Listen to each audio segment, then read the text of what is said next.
želel še v mojem imenu odpirati v naših prostorih Centra za usposabljanje za razvoj podeželja. Lep pozdrav županu, lep pozdrav tudi gospodu ministru Žagarju, gospe Podlitnikovi in vsem drugim gostom.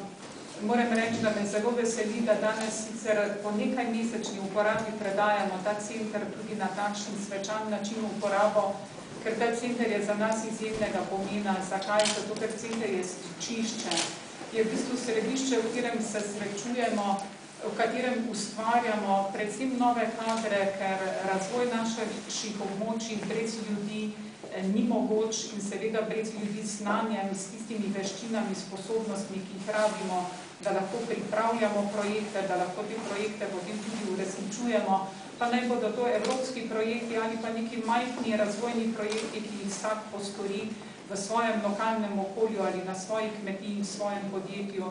In center je tisti prostor, ker te aktivnosti potekajo, kjer ne samo za naše območje občine Šentjur, ampak res za območje Obsotelja, Kozjanskega, tudi Dravinjskega in verjamem, da bo tako živel tudi prihodnje in kot takšen bo prav gotovo tudi opravičil tista vlaganja tako občine Šentjur, kot tudi Evropske unije in Republike Slovenije, ki sta zraven prispevali svoj delež.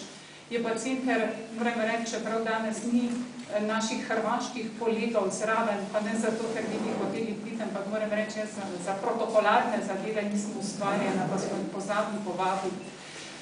Je hkrati tudi takšno stičišče srečevanj z njimi, ker tudi skozi ta projekt, moram reči, smo vzpostavili izjemno dobre odnose s hrvaško stranjo in se že pridno pripravljamo tudi na to, kar je minister Žagar omenil, se pravi na novo perspektivo, čakamo nov razpis, da poskusimo z novim projektom, ki bo v bistvu pomenil nadgradnjo projekta, katerega rezultat je tudi ta center. Hvala.